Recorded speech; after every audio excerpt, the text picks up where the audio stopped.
오늘은 색다른 옷을 걸쳐봤어요. 1930년대 이야기를 하려고 하는데 그 당시에 학생 항일투사의 복장입니다. 어울리나요? 자, 시작할게요. 통하연 일본 영사관으로부터 비밀 지령을 받은 한인입니다. 박창해가 중국인 마적단 두목 아동량을 매수를 합니다. 아동량은 당시 조선혁명군의 총사령관이었던 양세봉 장군에게 접근을 하지요.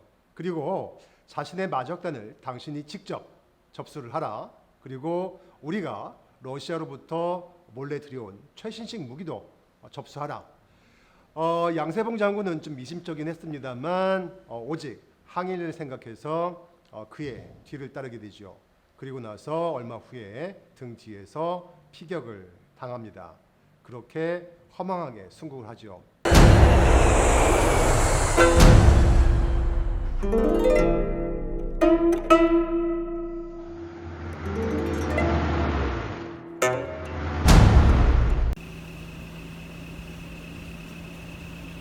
옥수수밭이야, 수수밭이야. 수수밭 있다고. 그래서 그때가 딱 이맘때거든. 거의 9월달에. 그래서 여기로 이렇게 오다가 저 내려가는데 그쪽에서 이 야동야가 나 이거 변수 전보 같다. 이래서 이래면서는 여기서 총을 꺼냈다고. 총을 꺼낼 때 양세봉 쏙 쳤다고. 도 뒤에서 총 쏘내니까 막 오니까 이놈은 옥수수밭에 지금 달아났다고. 못 쳤잖아. 밤인데. 그놈은 벌써 양세봉을 암살하려고 계획을 잘 잡았고, 원래 이 야동양이가 양세봉하고 항일 투쟁 때 같이 이 연영민중자유원에서 같이 한 사람이다고. 아는 사람이네. 아는 사람이고 또 양세봉하고 또 좀 친한 관계다고. 그래서 이놈이 뭔가 후에는 1934년에 일본 뭔가 하면 저 밀정한테 수매됐다고. 누군가 박창해. 이 박창해가 원래 독립군에서 있다가 판비알라. 그러니까 일본 저 경찰청에 가서 자기 배가면 손 들었다고. 그러니까 아니 너 기면 독립군 누구이나 독립군. 그래서 그놈이 뭔가 하면 양세봉 잡을 계획을 해가지고 야동양을 수매하게 해주고, 그다음에 야동양이가 몇 달 동안인가 2달 동안 이 양세봉을 추적했다고. 추적해서 양세봉이 우리가 향수에 가서 그 강남촌에서 있는 것을 발견하고 먼저 편지 써가지고 이렇다고 해. 그래서 이것은 그놈이 밀정 막 아주 계획을 잘 세워가지고 암살할 계획이었다고. 더욱더 안타까운 것은 바로 일주일 후입니다. 일제는 양세봉 장군의 무덤을 파헤치고 시신을 끄집어냅니다. 그리고 그 시신의 목을 작도로 잘라서 통하연 한복판에 효시를 합니다. 자, 조선혁명군의 위대한 사령관, 그의 참모로서 그와 함께 혁명의 길을 걸었던 계기화 씨는 당시의 양세봉의 모습을 다음과 같이 회고하고 있습니다. 침착하고 굳센 결단성과 인자하고 자상하신 성품. 아무리 화날 일을 저질렀어도 부하에게 욕하는 일이 없었고, 큰 일을 저지른 자는 꼭 자기 곁에 있게 하여 다른 상급자가 구타하지 못하게 하였다. 시시때때로 부하에게는 권련을 사주면서도 자신은 여변초를 주머니에 넣고 다니셨다.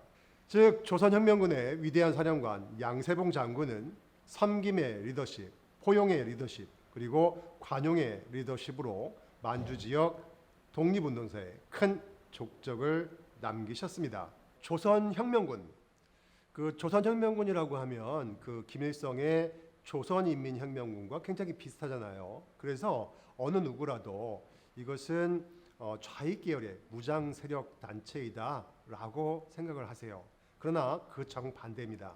조선혁명군은 1930년대 남만주 일대에서 활동했던 순수한 민족주의 계열의 무장 세력이에요. 자, 조선혁명군이 어떻게 형성되었는지 잠깐 살펴볼게요. 1919년에 어떤 일이 있었어요? 3.1운동이 있었죠. 그 이후에 바로 상해에서 임시정부가 만들어지게 됩니다. 굉장히 큰 쾌거 성과였지요. 그런데 중국 땅이 워낙 넓다 보니까 상해 임시정부의 어떤 영향력이 만주 지역까지는 미치지 못하는 거예요. 당시에 100만 정도의 한인들이 만주 지역에 거주하고 있었는데 이 한인들을 대상으로 자치기구가 필요했습니다. 그러나 동북 삼성 일대도 워낙 넓기 때문에 하나의 단체가 아니라 여러 단체가 우죽순 난립을 했어요. 그 중에서 가장 대표적인 것이 정의부, 참의부, 신민부입니다. 정의부는 1923년도에 창립이 되고 주로 이제 지반 통화 일대에 있는 압록강 주변을 관할하게 되죠. 그다음에 참의부는 1924년도 생기는데 길림을 중심으로 한 남만 일대를 관할을 합니다. 그다음에 시민부는 그 이듬해 형성이 되는데 해림을 중심으로 한 북만 일대 활동을 하는 것이지요. 이렇게 3부가 정립을 하면서 자치 행정기구로서 역할을 했어요. 그런데 1925년의 일입니다. 조선 총독부의 경무국장이었던 그 미스야가 중국 동북 삼성의 군벌 장장님과 비밀 협약을 체결해요. 이것이 미스야 협정이에요. 야, 우리가 이 넓은 중국 땅 가가지고 독립운동하는 이놈들 잡을 수가 없으니 니들이 잡아라. 대신에 한 명씩 잡아오면 내가 너희들한테 돈 줄게. 대신에 너희들은 이 돈 받고 그 독립군 잡아온 친구한테 반드시 포상을 해야 돼. 자, 어떤 일이 벌어졌겠어요? 난리가 나는 거예요. 즉 군벌 세력들이 한인 독립군들을 색출하기 위해서 난리를 칩니다. 이 과정에서 무고한 농민들까지도 많은 이제 희생을 당하게 되죠. 3부는 이것을 관망할 수가 없었어요. 우리가 각자 활동할 것이 아니라 어떤 조직적으로 체계적으로 활동을 해서 이러한 그 미스 협정을 좀 타파해 나가자. 그래서 3부의 통합, 즉 민족 밀당 운동이 벌어지게 됩니다. 처음에는 아주 어려웠었어요. 여러 가지 이견들이 많았죠. 결국에 1929년에 정의부가 주도하고 시민부의 일부 인사들이 참여해서 남만 일대에 국민부라고 하는 자치기구가 형성이 됩니다. 자, 국민부라고 하는 것은 일종의 이제 자치행정기구이자 군정기구예요. 그래서 국민부 산하에 조선혁명당이라고 하는 당을 건립합니다. 또한 조선혁명당이 영도하는 군, 조선혁명군을 건립하게 되는 것이죠. 자, 조선혁명군의 초창기 활동은 오직 항일투쟁만 했던 것이 아니에요. 즉 국내 진공작전을 통해서 일본의 이제 그 공공기관들을 파괴하는 것들, 그 다음에 농민들, 가난한 농민들을 위한 할빈 활동에 이르기까지 다양한 활동을 했었어요. 그렇게 해서 서서히 한인 세계에 이제 안착하는 그런 계기가 된 것입니다.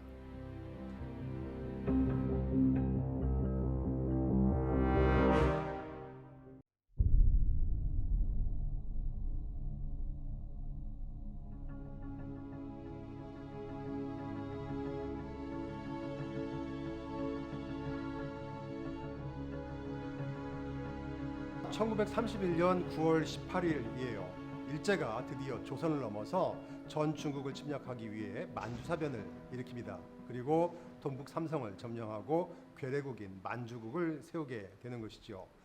자, 일제는 만주국을 세운 이후에 이 만주 일대에서 활동하던 조선혁명군 압박하기 시작합니다.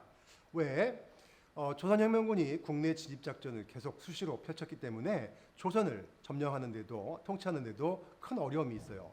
뿐만 아니라 전 중국을 공략하는 데도 어려움이 있었던 것이지요. 즉 조선혁명군과 일제는 꺾느냐 꺾이느냐 한판 승부 그 앞에 놓여 있었습니다. 이에 그 국민부, 조선혁명당 그리고 조선혁명군 간부들이 1932년 1월 달에 그 신빈에서 긴급 회의를 해요. 대처 방안이 필요했던 것이죠. 그래서 간부들 40여 명이 모이는데 또 내부 고발자에 의해서 이 중 31명이나 체포가 됩니다. 즉 국민부, 조선혁명당, 혁명군이 와해 위기에 처해 있었어요. 이때 양기하가 등장합니다. 양기하는 국민부의 중앙집행위원장으로 또 고이현은 중앙혁명당을 이끄는 이제 그 리더로서 그리고 양세봉 장군이 조선혁명군의 총사령관으로 등극을 하는 것이지요. 이때 양세봉 장군이 이제 그 노장파들과 벌인 그 논의는 굉장히 유명합니다. 당시에 혁명군을 이끌었던 노장파들은 위험한 시기, 위기의 시기이기 때문에 우리가 차라리 관내로 이동을 하자라고 하는 주장을 펼쳤고 여기에 양세봉은 적극 반대를 합니다. 그렇지 않다. 즉 이곳에는 한인들이 밀집하고 있기 때문에 우리의 거점이다. 또한 지리적으로 국내 진공작전을 펼칠 수 있는 가장 적지이다. 특히나 이곳에는 중국인들이 있다. 즉 항해를 위해서라면 이념, 그 다음에 민족 초월할 수 있다. 중국인 세력들, 중국인 항일 세력과 연합을 하는 것뿐만 아니라 공산주의 세력과도 연합할 필요가 있다. 왜? 오직 항일이 중요했기 때문에. 그래서 양세봉 장군은 실질적으로 한중 연합 작전을 펼쳐 나가게 되고 이 과정에서 아주 큰 업적을 남기게 되는 것이지요. 자, 그러면은 그 양세봉 장군에 대해서 한번 자세히 알아볼게요. 양세봉 장군은 1896년 평안북도 철산군의 가난한 빈농의 아들로 태어납니다. 늘 가난했지요. 그렇지만 그 아버지로부터 우리 민족은 단군의 후예다라고 하는 가르침을 받았다고 합니다. 양세봉은 어려서부터 영특했는데 아까 말씀드렸듯이 가난했기 때문에 글 공부를 할 수가 없었어요. 그래서 11살 때 서당에 취업을 하는데 즉 머슴으로 취업을 하는 거예요. 그래서 동료 친구들이 공부하는 것을 귓전으로나마 배울 수가 있었어요. 이러한 모습을 본 서당 선생님께서 양세봉에게 한학을 2년 동안 전수시켰다고 합니다. 이후에 양세봉이 이제 활동하는 데 있어서 가장 배경이 되었던 것이지요. 자, 양세봉이 20대 초중반 때입니다. 아버지가 돌아가세요. 가장이 됐죠. 그래서 양세봉은 더 이상 이 가난을 극복하지 못하고 차라리 우리 만주로 이민을 하자라고 해서 가족들을 데리고 이제 만주로 이민을 갑니다. 처음에 정착했던 것은 흥경현, 지금의 이제 그 신빈 땅이에요. 이곳에 정착해서 1년간 소작농을 일하지만 뭐 배고픔은 여전하지요. 그래서 다시 또 그 인근 지역으로 또 이주를 해서 소작농으로 근근히 살아가게 됩니다. 이 무렵 1919년 3.1운동이 벌어지게 되죠. 만주 지역에서도 3.1운동이 들불처럼 번져나갔어요. 양세봉은 3.1운동에 가담해서 활동하지요. 결국에 느낀 것이 평화적인 시위로는 독립을 쟁취할 수 없다라고 하는 것을 아주 뼈저리게 느끼게 돼요. 그리고 천마산 부대에 드디어 가입을 해서 본격적인 독립군 활동을 시작을 합니다. 천마산 부대는 이후에 광복군 총영으로 흡수가 되는데 이때 광복군 총영에서 양세봉이 어떤 그 군사적인 어떤 그 역할들 또 리더의 역할들 이런 것들을 배우고 또 실천하게 되죠. 그때 양세봉이 소대장하고 그다음에 그때 뭐냐면 이 독립운동 그때는 1922년부터 그다음에 이거 남만지대 동만지대가 많은 또 이제 이게 독립운동의 단체가 많이 생기게 됐거든. 그러면서 그때 저기 뭐 통일부 그다음에 뭐 신민부로 해가지고 정의부로 해가지고 단체가 모합됐다가 또 갈라졌다가 또 그랬어. 근데 양세봉 장군은 그때 소대장으로서 누굴 많이 딸라 그 했냐면 오동진이가 이끄는 그 독립 그 단체에 있었다고. 그러면 그때 당시 그 뭐냐면 통일부던가 그분들 볼 적에 그때는 뭐냐면 조선 한국에서 있잖아. 독립운동을 할 때 그 지식층이 높은 사람들이었지. 그리고 거기에서 하다가 이제 중대장으로 있다가 중대장에서 또 어디로 그 해 나가게 되면 자기가 또 길림에서 이제 중대장 길림지대 그 조선 그걸 하면서 안총근 선생님이 길림에서 와서 이제 연설할 적에 양세봉 장군이 호위했어. 그래서 이러한 어떤 경험을 살려서 경험 때문에 1929년에 국민부가 만들어지게 되고 국민부 산하에 조선혁명당 그리고 혁명군의 부사령으로 등극을 하게 됩니다. 그리고 양세봉이 이제 그 조선혁명군의 부사령으로 등극을 하면서 맨 먼저 했었던 일이 바로 선민부 토벌 작전이었어요. 즉 선민부라고 하는 것이 무엇이냐면 똑같은 한인임에도 불구하고 이 한인들은 완전히 치집하여서 일제보다 더한 악독한 행위를 했던 것이지요. 이런 선민부를 양세봉이 하나 척결해 나가게 됩니다. 이렇게 양세봉 장군은 그 천마산 부대, 그다음에 독립군 총영, 그다음에 조선혁명군의 부사령으로 이제 활동을 하면서 일반 대중들에게 큰 호응을 얻게 돼요. 드디어 조선혁명군 총사령관으로 등극을 합니다.